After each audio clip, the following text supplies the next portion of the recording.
Hello everyone, my name is Laura Menezes and I'm a hydrogeologist at Technical Development Solutions. In this presentation, I'll give you a brief introduction to the field of hydrogeology and I'll explain some key concepts to get you started. If you have any questions or would like to learn more about this fascinating field, please contact Jassour. In this presentation, we'll go over some essential concepts of hydrogeology. We'll start with the water cycle to understand how water moves through different parts of the environment. Then we'll touch on general aspects of water, followed by an introduction to groundwater, what it is, where it's found, and why it's important. And next, we'll look at the role of the hydrogeologist and what kind of work this professional does. And finally, we'll close with a few final considerations to tie it all together. Let's take a closer look at the water cycle. Earth is essentially a closed system, which means the total amount of water on the planet stays relatively constant. It just keeps cycling through different forms and locations. It all starts with precipitation, rain, snow, or hail falling from the atmosphere. Some of the water will infiltrate the soil, moving downward, but when the precipitation rate is higher than the soil's ability to absorb it, we get runoff, which flows across the surface towards rivers and streams. Once water infiltrates, it continues moving downward through the unsaturated zone until it reaches the saturated zone, or the water table, where it becomes groundwater. From there, groundwater generally flows slowly toward the discharge areas, most commonly the ocean. Meanwhile, evaporation is constantly happening from vegetation, continental moist surfaces, and oceans and seas, returning water vapor back into the atmosphere. Through this ongoing cycle, continental water flows ultimately return to the oceans, keeping this natural system in motion. It's a continuous and dynamic process, and understanding it's fundamental for hydrogeology. Before diving deeper into hydrogeology, it's important to understand the big picture of water on Earth. As we can see in this diagram, over 96% of the water on the planet is salty and found in the oceans. Only about 2.5% is fresh water, and even that small percentage isn't all accessible. Most fresh water is locked away in glaciers and ice sheets, and only 1.3% is surface water, what we see in rivers, lakes, and wetlands. Now here's the point. Groundwater makes up 30% of all fresh water and accounts for around 99% of all liquid fresh water available on Earth. And that's huge. This makes groundwater not only a major water resource, but also a critical one to understand and manage, especially in areas where surface water is limited or seasonal. When we look at this global map, we can see a clear contrast between humid areas, shown in green, and arid to semi-arid regions, shown in red. Roughly 40% of the planet falls into the humid category. In these regions, water is more accessible and supply often relies on surface water, like rivers and lakes. But in semi-arid to hyper-arid areas, surface water becomes less reliable. It's often saline due to high evaporation rate, especially in hot climate. In these regions, groundwater becomes an essential and sometimes the only source of fresh water. Let's take a closer look at the Kingdom of Saudi Arabia. In a country with very limited surface water and high evaporation rates, groundwater plays a critical role. It makes up around 80% of the available water resources. The rest comes mainly from desalinated water and, to a much lesser extent, surface water and treated wastewater. When we look at how water is used, we see that the vast majority, over 81%, is directed to agriculture, followed by domestic use at around 12%, and industry at just over 6%.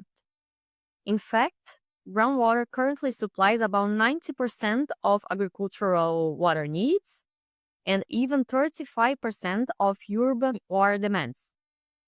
This emphasizes just how essential groundwater is for sustaining life and economic activities in arid regions like the Kingdom of Saudi Arabia, and how carefully it needs to be managed. So, what is groundwater? In simple terms, groundwater is all the water found beneath the Earth's surface, often called phreatic water. Groundwater is stored and moves through formations called aquifers.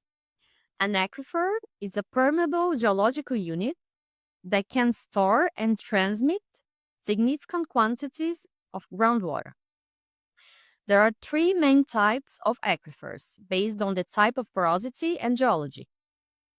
The granular or sedimentary aquifers, like alluvial formations or sandstone, where the groundwater flows through primary porosity, meaning in the original spaces between the grains or sediments that make up the rock.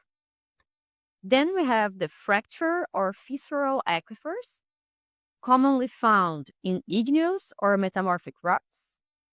These rocks are usually not porous on their own, but they allow water to flow through fractures formed after the rock was created. That's why we call this a secondary porosity. And finally, the karst aquifers, which develop mainly in carbonate rocks, such as limestone, dolomite, or marble. In this case, the water has dissolved parts of the rock, forming channels and cavities. This is also a secondary porosity, and it can create very complex and rapid groundwater flow systems. Now, when we are talking about aquifers, two key concepts come into play: porosity and permeability. Porosity refers to the amount of space within a material where water can be stored. But permeability is what really matters for groundwater flow. It's all about whether the pores are connected, allowing water to move through the material. Aquifers are also classified as either confined or unconfined. The unconfined aquifers are those where the pressure of the water is equal to the atmospheric pressure. These aquifers can be recharged directly by rainfall or infiltration through the soil.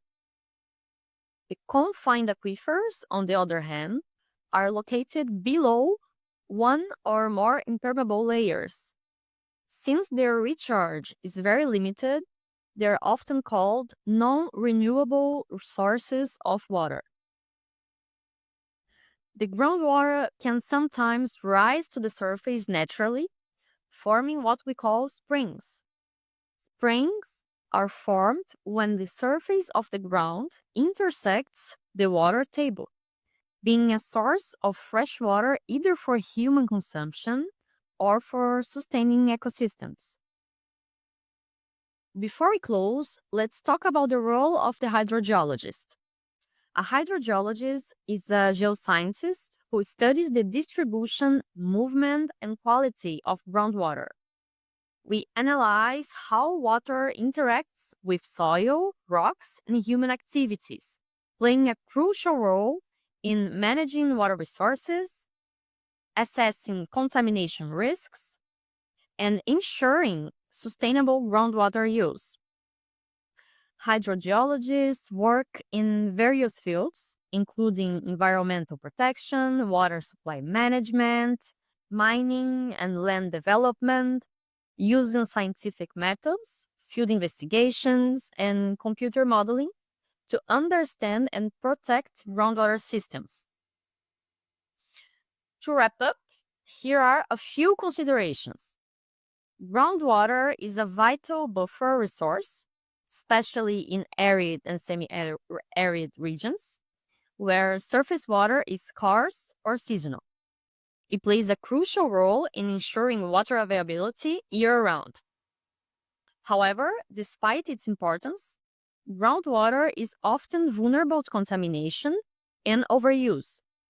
If not properly managed, it can become depleted or polluted beyond safe use. Climate change adds another layer of complexity, affecting both the quantity and quality of groundwater. It's essential to understand this impact to ensure long-term sustainability. Ultimately, integrated water resources management that considers both groundwater and surface water is key to protecting and preserving this valuable resource for future generations. Thank you for taking the time to watch this presentation.